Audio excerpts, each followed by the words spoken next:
zelador da casa de Yahweh, como é que ele deve se comportar, melhor falando, né? Quem é o zelador da casa do nosso Criador? Eu vou abrir espaço, eu espero que tenha construído uma via para que a gente possa construir alguma fala que abra os olhos do nosso público. A nossa expectativa é essa, né? A construir, abrir os olhos do nosso público e daqueles que estão lá fora, né? Eu vou deixar o espaço para o irmão Regis Alves. Irmão Regis, fica à vontade se tu quiser falar um pouco sobre esse zelador da casa do nosso Criador. Quem é ele? Fica à vontade, meu irmão. Shalom de Alcha, queridos irmãos e Aldins. Saúdo os irmãos, irmão Gil Salvar, irmã Maria Pacheco, irmão Lucas, irmão Breno, aos irmãos que estão nos assistindo pelo Face e pelo YouTube. Eu saúdo a cada um de vocês, meus irmãos, na paz de Alcha. E a vocês que estão nos vendo e nos ouvindo pela primeira vez, sejam todos bem-vindos. E nós também saudamos vocês na paz de Alcha Machia. Nós somos o povo de Ial, nos chamamos Ialdins. Vamos tratar do nome do Criador na sua essência original, que é o nome perfeito, Yud-He, Vav-He, sua pronúncia Ial, e o nome do seu filho, Yud-He, Vav-Shinai, sua pronúncia Ialcha. Esse é o nosso compromisso, trazer a verdade para vocês, o esclarecimento das coisas que Ial tem trazido para nós.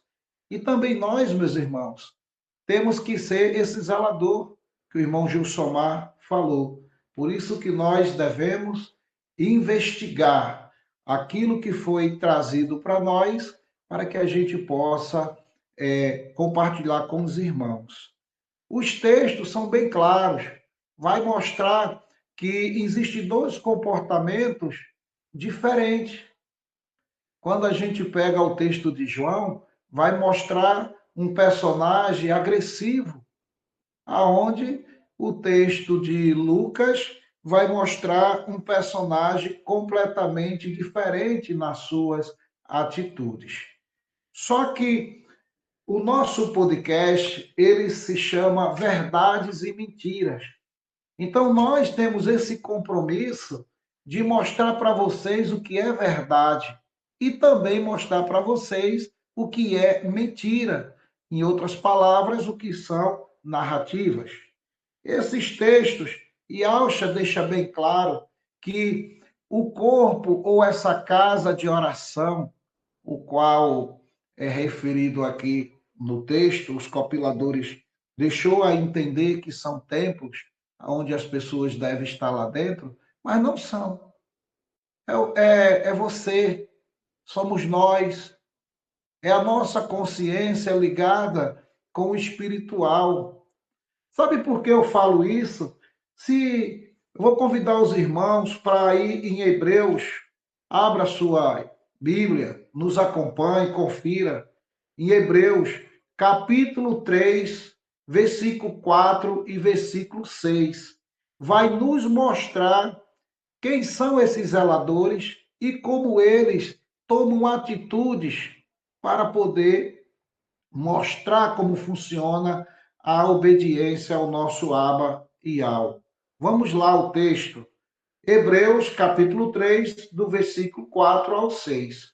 E diz assim: porque toda casa é edificada por alguém, porém, o que edificou todas as coisas é Yahweh. Lembra? Yahweh, ele edificou todas as coisas. Vamos sempre lembrar disso. Yahweh edificou todas as coisas. E nós também fazemos parte dessa edificação. Vamos para o versículo 5. E, na verdade, Moisés foi fiel em toda a sua casa, como servo, para testemunho das coisas que se haviam de dizer. Quando se fala que Marcha, você conhece como Moisés, foi fiel em toda a sua casa, está falando a partir do momento que Yahweh chama ele para o compromisso para com o povo e para com seus irmãos, o povo israelita, que na época era o povo Yaldim. Está mostrando que Marcha, Moisés, foi fiel à sua casa. ao seu corpo, ao seu tabernáculo. E nisso a gente pode levar para o lado espiritual a casa de Yahweh, que somos nós, aonde o Kadosh habita. A gente vai ver um pouquinho mais para frente sobre isso. Versículo 6. Mas Yahusha como filho sobre a sua própria casa, Yahusha como filho sobre a sua própria casa. Está falando que Yahusha é casa onde habita o Criador. Porque o Kadosh do Pai estava sempre com Yahusha. Sempre com Yahusha. E vamos lá, seguir. A qual casa somos nós, se tão somente retivermos firme a confiança e a benevolência da esperança até o fim. Então, as leituras, os compiladores da época, infelizmente, deixaram muitos textos para que a gente possa imaginar do que estava sendo falado. Se era um templo religioso, uma casa feita de tijolo, pedra e areia, ou se era um templo ser humano. A gente sempre vai ver isso, essa questão, essa mistura. Eles misturaram. E o nosso compromisso é esclarecer isso para vocês. Quando o texto aqui vai dizer, e Alcha diz assim, está escrito, a minha casa é casa de oração. Dá-se a pensar que está se falando de um templo onde as pessoas se reúnem para orar. Não é isso. Está falando a casa, está falando ele, está falando nós somos a casa, onde nós invocamos e oramos a Yahweh. A palavra invocar é chamar, aproximar o Criador até nós. Então, a gente tem que entender isso. Por que eu bato muito forte sobre essas coisas? Porque quando a gente vai ler Atos dos Apóstolos, capítulo 7, do 44 ao 50, vai nos mostrar que Yahweh, ele não está nesse negócio. O próprio Shaul aqui, nessa leitura, ou melhor, nessa escrita dele, ele vai nos mostrar que Yahweh não habita em templos de pedras. Foi aonde teve essa confusão lá atrás no Antigo Testamento. Lá era tabernáculo, lá era um espaço onde as pessoas se reuniam para poder orar, invocar e acompanhar o Criador. Mas os compiladores, no decorrer do tempo, colocaram casa, aproveitaram a história de Salomão. Você vê que hoje, todo mundo que faz um templo em homenagem a Salomão, está lá o nome de Salomão, não é do Criador. Se fosse do Criador, estava lá, ó, o templo de Yahweh. Não é de Yahweh. Ali foi para homenagear Salomão. Essa história, ela confunde a cabeça dos irmãos e de vocês que estão nos ouvindo e vendo. Atos dos Apóstolos, capítulo 7, do 44 ao 50, diz assim: no deserto, os nossos antepassados tinham o tabernáculo da aliança, que fora feito segundo a ordem de Yahweh a Moisés, de acordo com o modelo que ele tinha visto. Esse tabernáculo, todo mundo vai imaginar, não, foi um templo. Não é isso, não foi um templo. Não foi, não tenho receio nenhum de falar isso. Porque lá na frente ele vai explicar o que é que há, a atitude de Yahweh a respeito dessa escrita. No 45, tendo recebido o tabernáculo, nossos antepassados o levaram sobre a liderança de Josué, quando tomaram a terra das nações que Yahweh expulsou diante deles.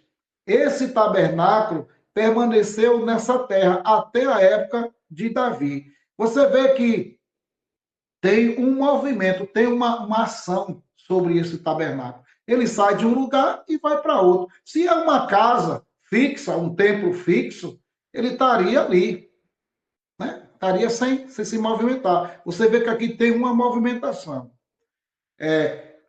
Esse tabernáculo permaneceu nessa terra até a época de Davi. No 46, que encontrou benevolência diante de Yahweh e pediu que ele lhe permitisse providenciar, ou melhor dizendo, uma habitação para o Yahweh de Jacó.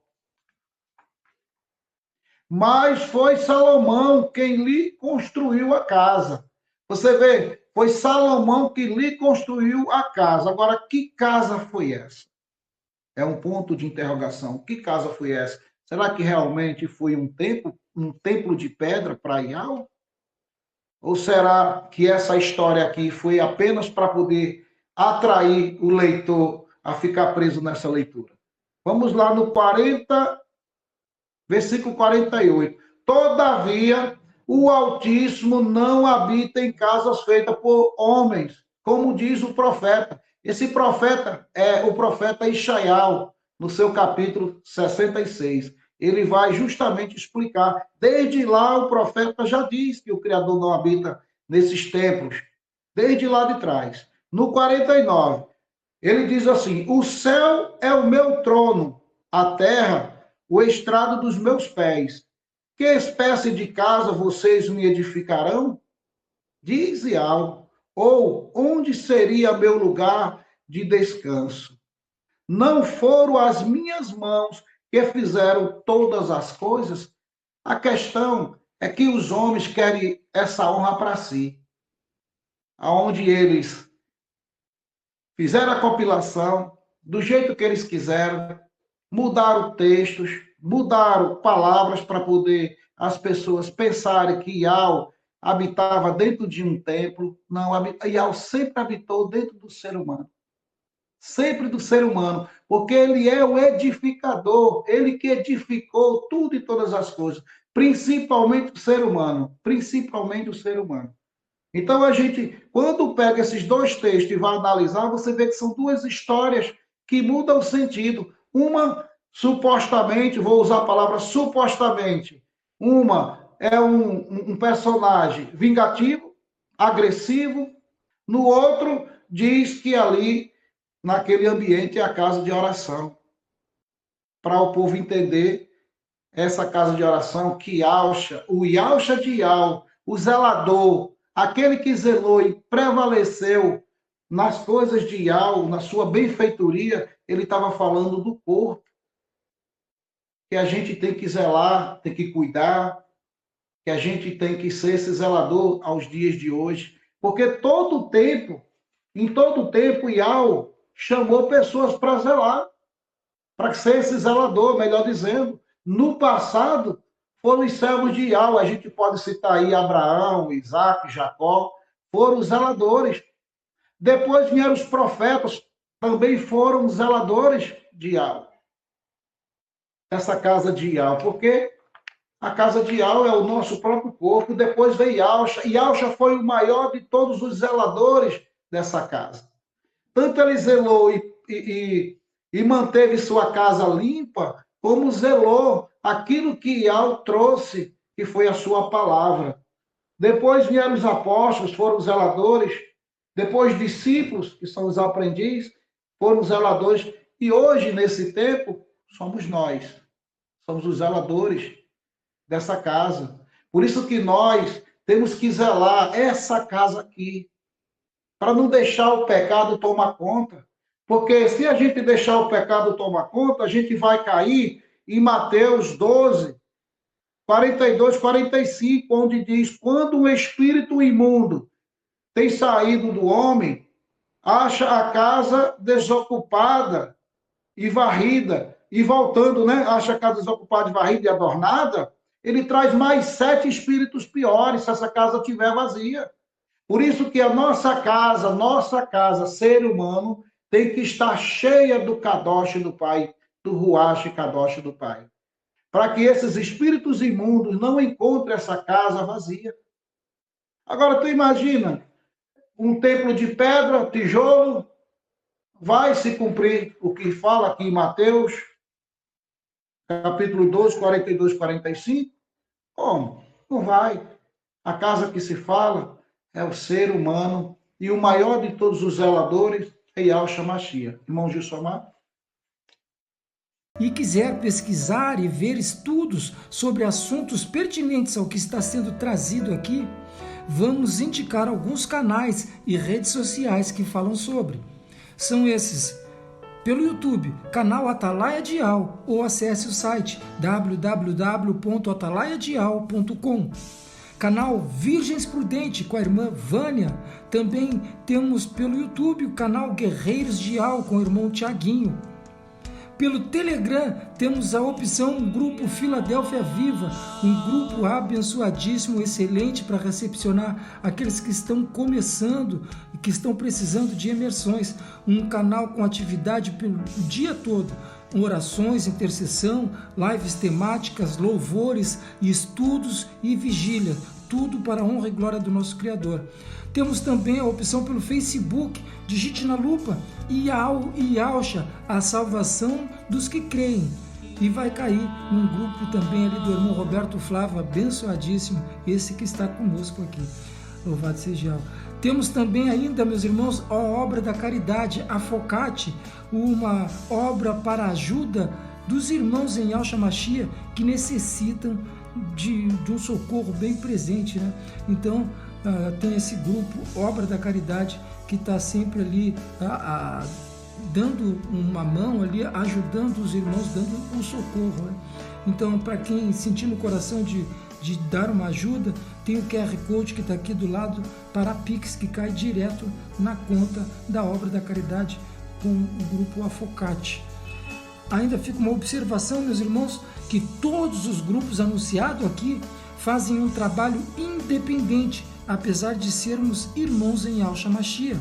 Tá bem, meus irmãos?